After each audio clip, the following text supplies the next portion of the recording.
Hello and welcome to the DJ Force X podcast, episode 8. I want to wish you a happy new year. We're back. This is the first part of a 4-parter that I've been planning. It's for the Collisions, RSJ, Cypher16 and Seething Akira tour that's coming up soon. I'll give you the date shortly, but yeah, this is going to be Jack, who is the front man from Cypher16. So yeah, they're going to be playing in March and April. It's a hell of a tour, so try and get your tickets now via C-Tickets, but they're going to be playing Sound Control in Manchester on the 26th of March, the Globe in Newcastle on the 27th of March, Fibbers in York on the 28th, Bar 42 in Worthing on April the 3rd, Green Door Store in Brighton on the 4th of April, the Anvil in Bournemouth on the 5th, Tiki Bar in Plymouth on the 6th, the Joiners in Southampton on the 7th, the O2 Academy in London on the 8th of April, and the Square in Harlow on the 10th of April. So, yes, I do implore you to go. It's going to be a fantastic tour. But yeah, here we go. This is Jack from Cypher16. Enjoy.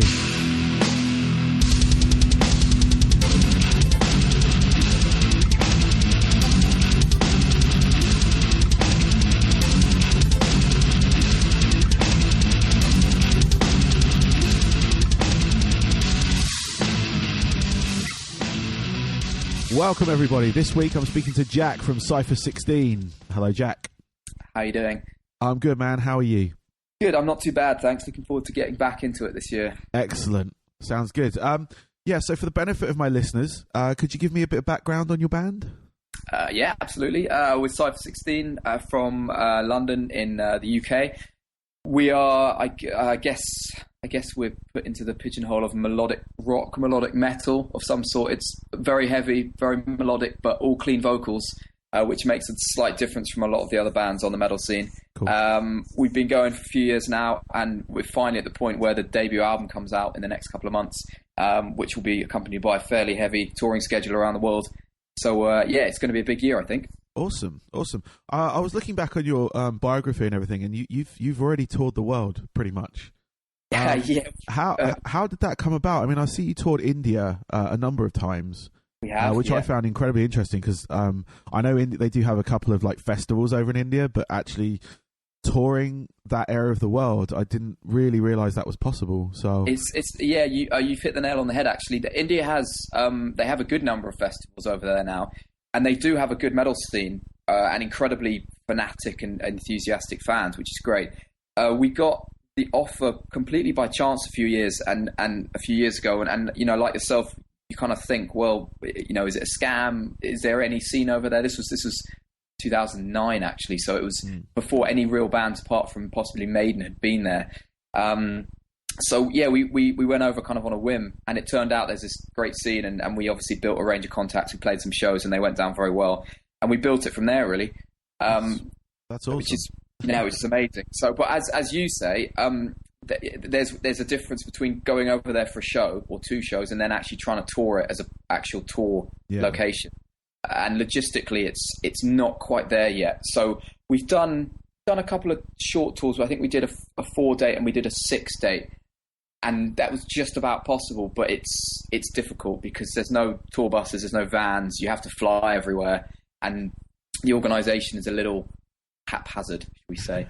It comes across as quite hectic over there, so that's why I was kind of like wondering about the one. Cause, hectic is the word. Because we I was previously in a band in the UK, and we had contact from like the Middle East area of the world.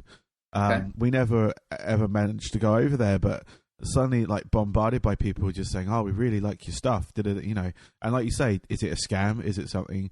But we never followed through with it. We just sort of kind of left it thinking it was like a scam at the time.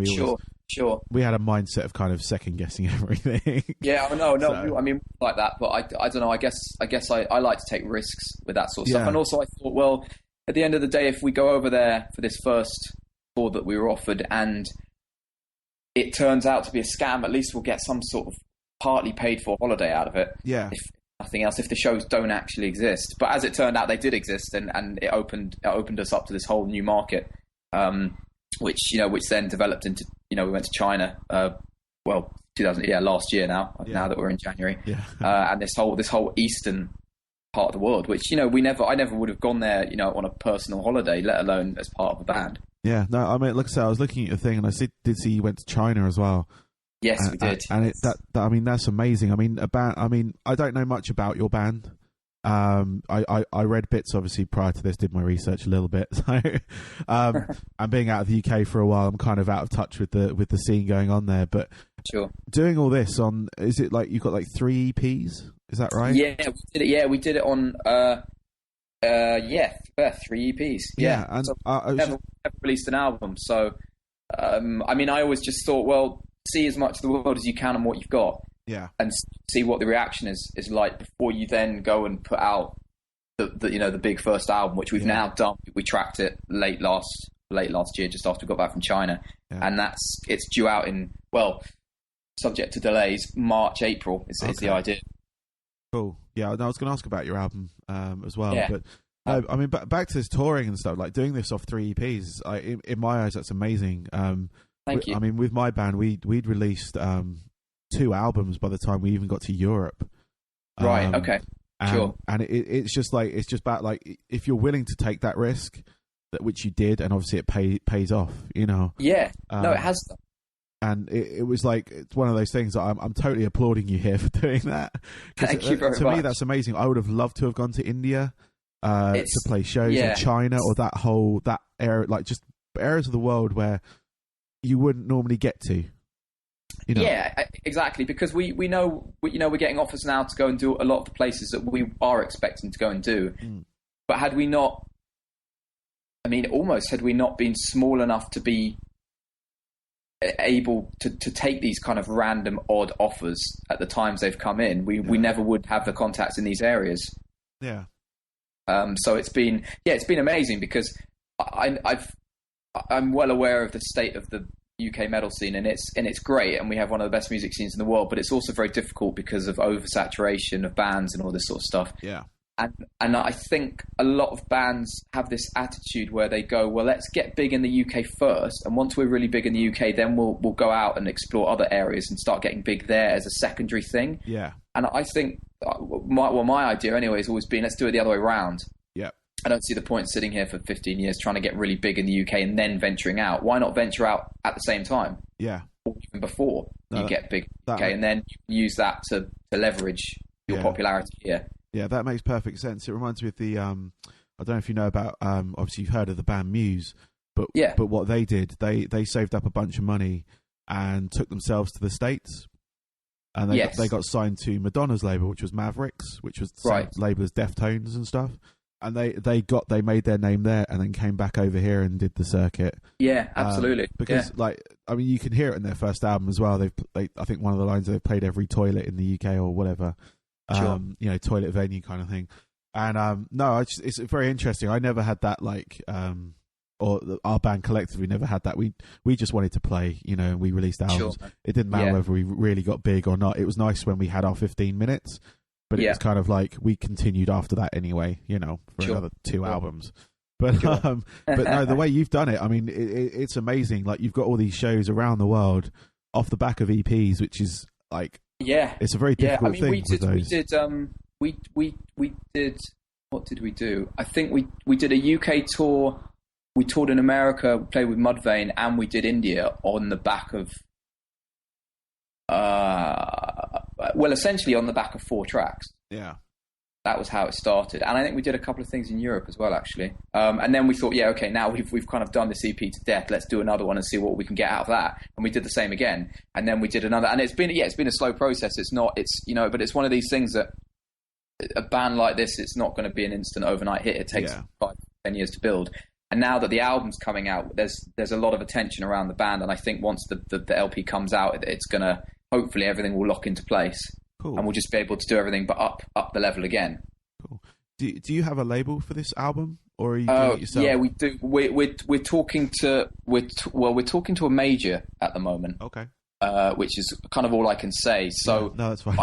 I can't say whether we do or not. I'm not entirely sure, but yeah, there are people interested, shall we say? Cool. What about the previous EPs? Right. Who are they released through? We released them through. We released those through my record label. I actually own a record label. Okay, cool. Which is called Constant Evolution Records. So we did the 3 EPs through those, which worked perfectly. Yeah.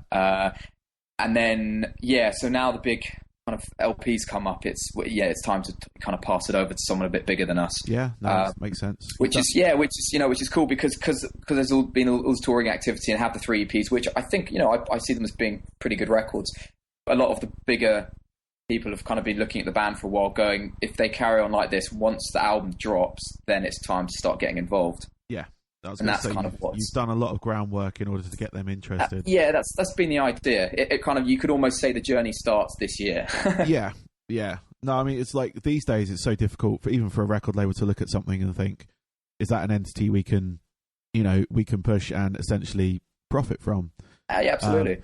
But because obviously at the end of the day they're a business, but they do, a lot of labels do support artists, through the beginning time, the beginning process. Yes. But I mean, with you guys, like you say, you've done the groundwork, you've got these established contacts, so there is that element there that they can go, okay, this album will go out, or, if it may get downloaded in this country, but if there's a high concentrate of it, you send you guys over there to play. Exactly. And tie you with that. I think that's what Maiden did, didn't they, as well? Yeah, that's exactly what they. I mean, they send their album out expecting it to get downloaded in places like here in South America, but then they know the kids are going to turn up to the show when they go over. Exactly. So it makes sense for them to do it. Yeah. Where I've seen a lot of bands like obviously complaining about it because a lot of money goes into making their music and time, but like utilizing it the way Maiden did was exactly. I was just kind of like, that's it, bang on. Yeah, absolutely. The game's changed. Yeah. People need to stop thinking they're going to make huge amounts of money from selling records because, it can happen over a long period of time, but it's not happening how it used to.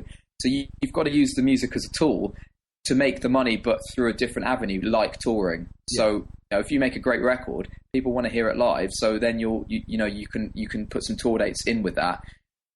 Don't expect that a lot of people are going to steal the album, but then if they like it, they'll come to the show and hopefully they'll buy a T-shirt. Yep. Yeah, and if you can kill it on the merchandise and on the tour front, then you'll do all right. Yeah, exactly. And I'm hoping a few more bands realise that now. Just like getting into this stage, especially with record labels like not taking on as much. Yeah, absolutely. And I think people need to stop. Kind of looking for the record label as what they need to achieve as a band, getting signed, getting on a record label, regardless of which one, because most of them unfortunately have great intentions but don't have the financial power to back up anything. And essentially what's the point? Yeah. If you're not on a label that can give you tour support or pay for your album to be made or whatever it is that you need, then you might as well do it yourself. Exactly. If they're not willing to put the money in to help you produce something, for them to profit off, because the record labels I've been involved with, one was a pay as you go, essentially, where we paid for everything and they did all the promotion. That was our first album. Did all right. We got in all the magazines and everything. Second album, we didn't pay for anything. We were self-sufficient in recording, studio-wise. We recorded ourselves. And the second time around, it didn't do very well. Right. Yeah, sure. It's I think where labels are useful is on the promotion side. Yeah, the label we signed to the second time round, promotion-wise, I ended up doing it because it got delayed. The album came out and there was nothing. So I had to do it post-release. Because I kind of helped with the first album with the label. I pushed them a bit. I got in contact with various people to try and push it through, and that worked. And the second time around, I had to do it from scratch. Sure. And then the third time around, we just released everything ourselves and did it ourselves. So we kind of got to that point where there were no labels offering us anything that we couldn't do. So, but yeah, no, that's what a lot of people, because anyone can set up a label. Yeah. Oh no, you can. Yeah. I mean, anyone can release the music. I've put my own music up on various places. And it was very easy. And that was, anyone can do that, but it's the promotion that's where absolutely it's getting the product out there. Exactly. It's making sure 3 months in advance, the magazines have got copies, so it's going to be in their thing in time. It's making sure that you're following up, for interviews and features and advertising and all that kind of stuff. Where a lot of labels just sort of sit there and go, "Okay, this is coming out then. Tell your fans," and you're like, "Okay." No, absolutely. No, it's all about timing and having a strategy and having a plan. Yeah, exactly. What influences you or your band or both? The worst. I hate it. Well, I was a classically trained musician when I was younger, so I'm a big fan of Bach. For me, he's the one. And then obviously Maiden got me into metal.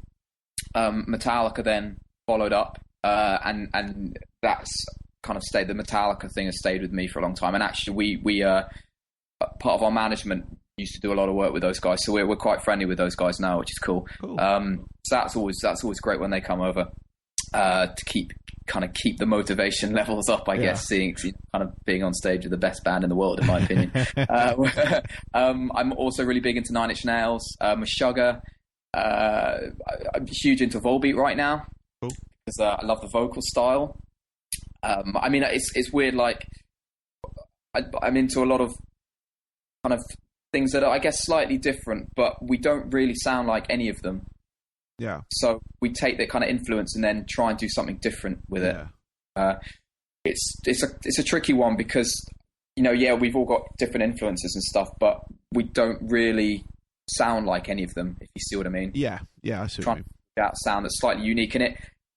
The EPs and compared to the album that's coming out are going to be a little bit different. We've kind of really stuck with like the Lonely Road Giant Wall sort of theme. Yeah. Which is big choruses but really really heavy rhythm parts. Because we tune to drop A. Yeah.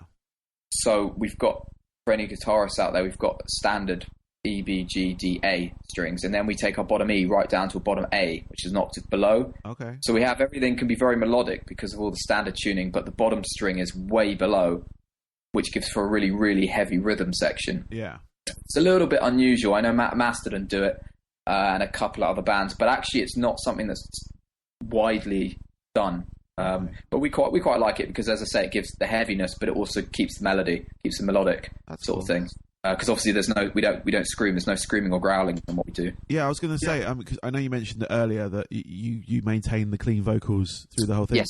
Was that a conscious thing, or was that just? Yeah, it was. Yeah, I mean, I tried a little bit of growling on the first EP actually when I was a bit younger, but it's not really my sort of thing. And I think it's all about catchy melodies. Yeah. I think if the audience can leave the venue at the end of the show and still remember the chorus from one of the songs in the middle of the set, then that's a good song. Oh. It's all about the songs at the moment. No, because I saw your T-shirt. You don't have to scream to be heavy. Yeah. I was like, that I knew that's obviously true, but yeah. No, I was just waiting because I listened through your EPs and especially the more recent two. It is all clean vocal. It is. And it is very different from that was one of the things that hit me. I was like, there's no sort of that kind of the heat behind the vocal. It's all clean and sung very well. But there's no growl, there's no gruff, and it was like, it actually works. It's not bordering on the kind of symphonic metal. Yeah, side of right. things, That's classic side of it. That's it. It kind of it's very. I'm just trying to think of the right words for it. It's kind of it's got that pop mentality, but they're not pop vocals. Yeah, exactly. That's exactly. It's. I mean, you could almost call us. Well, I think some people will actually when the album comes out, they're going to say, well, they've gone. I don't know if they'll say that we've gone lighter, because I don't think we have, but they'll definitely say they're moving more towards a pop area, shall we say? And I haven't actually heard the first mixes from the record yet. We're in this week, hopefully. So I'm still not entirely sure what the vocals are going to sound like, but. Yeah, we're definitely going for songs and for catchy choruses, but whilst maintaining the real heviness of the sound that we've kind of come to be known for. Yeah, no, I'm going to definitely listen out for it. Cool. I really enjoyed those EPs that I listened to. So thank you. But yeah, no, like I said, with the vocal, that is a very definitive thing when listening to it. I mean, the music itself is really good, and with that vocal at the start, it was kind of a bit, because I'm not used to it. You know, you hear those beginning riffs and you think it's going to come in. You're expecting that kind of heavy vocal, but it comes in and it works really well. Cool, thank you. Yeah, I just it works really well. So you've got a tour coming up. We'll talk about your European tour first. Okay. So who's that with, and where are you going? So the first dates for next year start in February, and we're going out with Amaranthi, who are Swedish kind of pop power symphonic metal band. Okay. Who are really, really cool. We like them a lot, and they seem like very nice guys, having not met them yet. And we are going to do, we're doing Estonia and Finland with them, slightly unusually. And I think we're going to do a couple of dates in Sweden as well. Oh, wicked. And so that's going to be really cool. Yeah. Finland in the winter should be good. So bring your coat. Yeah, right, exactly. Stay on the bus all the time. Yeah. So we're doing that, and then that's going to do February, and then what's the plan? There's a chance we're going to go out to India in March. Okay. Not sure. Working on something there. And then obviously we have the English tour in March and April, I think it is. Yeah. And then immediately after that, it looks like we're going to go out and do China again. Okay. You're going to be busy. Takes us up to May. It does. Yeah. So are you hoping to hit the festivals this summer? Yeah, we will be. Yeah. Yes, we will be. So yeah, some announcements about in particular the UK festivals will be coming out quite soon. Okay, cool. Anyway, but those are in terms of tours. That's what we've got for the first half of the year. Okay, cool. Well, let's talk about the tour you have with Collisions. Yes. So yeah, it's going to be you, Collisions, RSJ, and Seething Akira. Yes. You're going to do obviously a UK tour. Yes. Yeah. How did you hook up with Collisions? It's a good question. We actually played with both. Well, we played with Collisions at Hammerfest last year. Yeah. And then we ended up playing with Collisions and RSJ in Ibiza, of all places, on Hard Rock Hill. Kind of, they have some what's it called, a road trip. We were on tour in Europe already, so we kind of came over and did that as our last date. Okay. But I think most of the bands fly out from the UK and then go and do that. And it's this bizarre festival thing, like in an Ibiza club. Okay. And all these metalheads turn up for a week, or I'm not sure. It's like a holiday for most people. We flew in and then kind of flew out. Well, we did end up flying. We were supposed to drive in. Long story, but we ended up flying, and then we had to fly back because we finished the tour. But that's where we played with them, and that was really cool because I've been listening to RSJ for quite a while, but I'd never actually seen them before. So that was good, and Collisions were really cool. So it kind of went from there. Cool. And it's now happening. Cool. Which is great. Yeah, so it should be fun. It should be nice. Yeah. I haven't been to the UK. I haven't been. I get a little bit jittery when people start calling things UK tours because I feel that if you're not actually doing Scotland and Wales and Ireland, then it's not really a UK tour. So I call this more of an English run myself. Yeah, no, that makes sense. The England tour. The England tour. Yeah. No, that makes sense. That does make sense. So yeah, no, that sounds really cool. I mean, I wish I could be in the UK for it. No, I mean, it's like I've known Collisions for a little while just through my radio show. Okay. I've not actually met them. RSJ I met back in the day. They were going when my band was going. So. Oh right, okay. They've been around for a long time. Yeah, we played a couple of shows together. Around London and somewhere else. I can't remember. It was a long time ago. Right. And Seething Akira again. I know they're a relatively new band, but again, because of the nature of my radio show, the Collisions and Seething Akira they fit into that mold. Sure. It's like an electro metal show. So, sure. But yeah, no, it was just like one of those things where I'm like, oh, these guys should tour together, and they ended up touring together. Yeah. And it's like I really wish I could be in the UK to see it. This would be a great tour to go see, but then you're not going to come over to Florida. Yeah, no, sure. But, we have in fact toured in Florida. Yeah, yeah, we played a few years ago now, but we played the West Palm Beach Speedway. Okay, yeah, it's a big, it's a speedway, I guess. The Raceway, I think it's called. And we played there with Mudvayne. Oh, really? A few years back, for a festival, and then we did a bunch of kind of club shows around Florida, which is hilarious. Okay, where do you know where else in Florida you played? God, we did. We did Cocoa Beach. Yeah. We did Fort Lauderdale, I believe. Yeah. We did Orlando, and then we did a show in Alabama, one in Georgia, and one in Louisiana as well. So we kind of did this whole southern states area, and we did a couple. I think we did a couple of others, but yeah, those were the main ones. Yeah, cool. Which was pretty funny. So hopefully we'll get back. I mean, the idea is that we're going to tour the US to tour the album, but we're just waiting for our management's based in LA, so we're waiting to hear exactly what the plans for that is. Cool. Well, but hopefully we'll be in the US in the next year. Cool. Well, if you hit Tampa, let me know. Okay. Because that's where I'm based. Okay. Cool. It's Tampa or St. Petersburg are the two areas. Oh yeah, Petersburg. That's right. Yeah. So, there's a couple of venues in both towns, so it's okay. They like different size venues, club venues, or like bar venues and stuff. But yeah, no. If you do end up this way, obviously I'll keep an eye out. But if you end up this way, hit us up and we'll. Okay. What can we expect from this tour coming up from you guys? Are you going to play a lot of new tunes, or? Yeah, it's going to be the album. I ended up writing most of the album last year, slightly the year before as well, actually. But we started bringing out songs from the album over the course of 2014's tour dates, to the point where we were playing kind of 3 or 4 new tracks out of a set of, let's say, 8. So yeah, we're gonna take out a few old EP ones for this next run, and it's probably gonna be 80% album stuff. Okay. But we'll keep in kind of favourites, like probably keep in Giant Walls and Lonely Road, because obviously people like those ones quite a lot.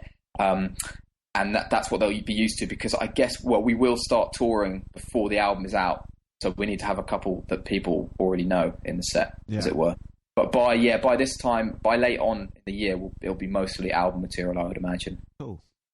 Which is great, because they're all really they're we feel they're a bit more interesting to play. Yeah. And they get the idea of what the band's about across a little bit quicker than some of the older stuff does. That's cool. Which is the idea. When you're on support tours, you've got to nail the crowd if you can. Yes, you've got to leave them wanting more. Yeah, exactly. You've got to hope that they're going to come to the merch desk and have a beer with you afterwards. Yeah. That's definitely the plan. So yeah, who would you love to tour with? Anyone you haven't played with, or would love to do it? Extended run with, so. I mean, the list is endless.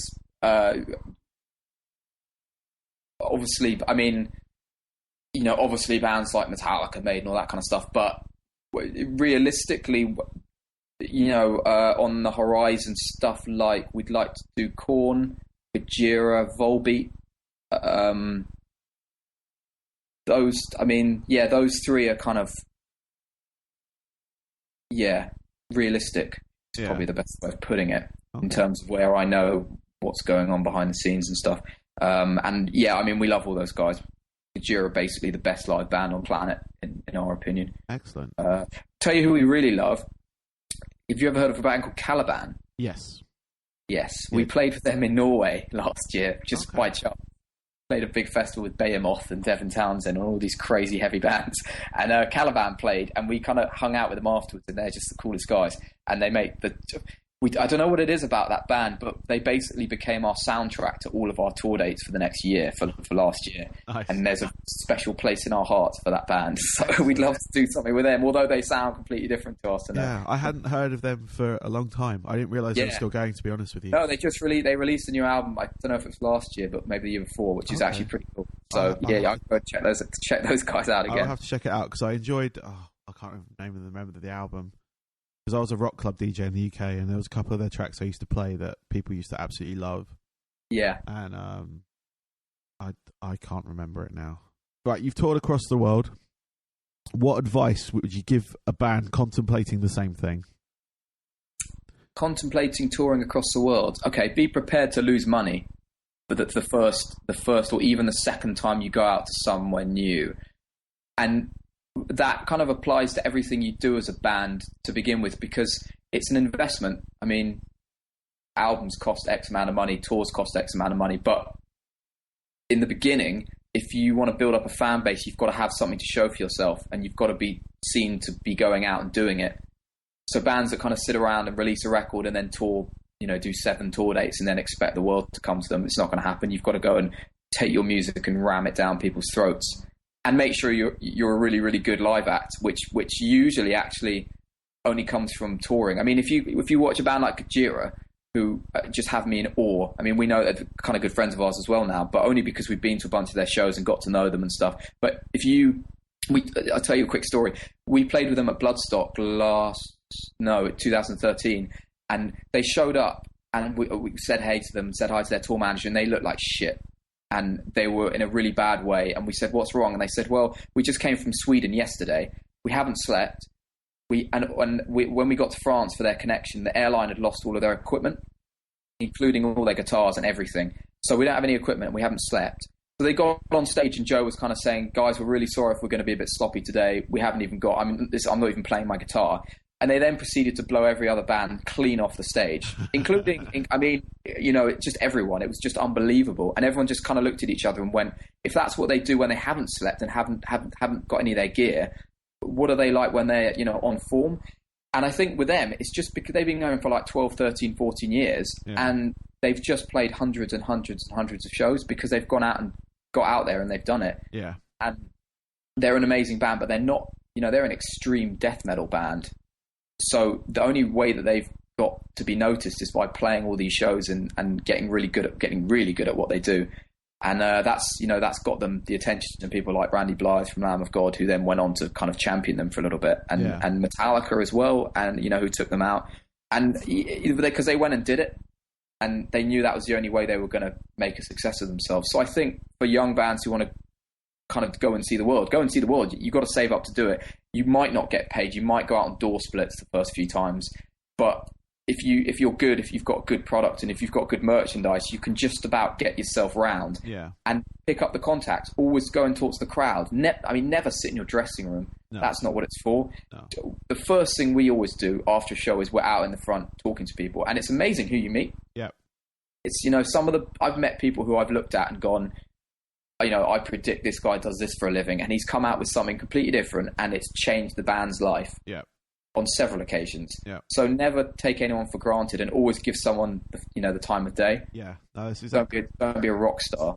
I met two guys. I was in LA for a business thing in April. I was in the Rainbow, obviously, and I came to the Rainbow at like 1 a.m. on my own, just not really sure what was going on. And I met these two German guys who were there on a rock pilgrimage to see all the kind of LA Holy Grail sites. Yeah.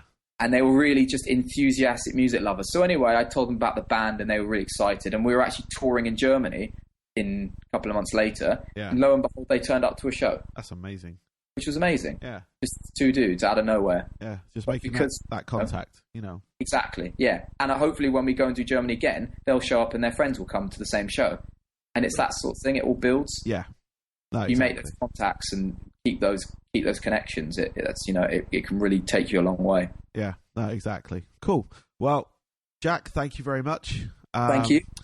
Enjoy the tour with Collisions. Yes, we will do. RSJ, Soothing Akira.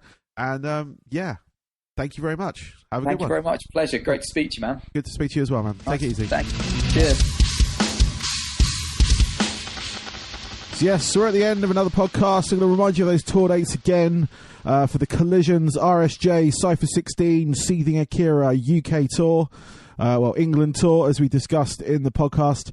It's the Sound Control in Manchester on the 26th of March, the Globe in Newcastle on the 27th, Fibbers in York on the 28th, and then Bar 42 in Worthing on the 3rd of April, Green Door Store in Brighton on the 4th of April, the Anvil in Bournemouth on the 5th, Tiki Bar in Plymouth on the 6th, Joiners in Southampton on the 7th, O2 Academy in London on the 8th, and the Square in Harlow on the 10th of April.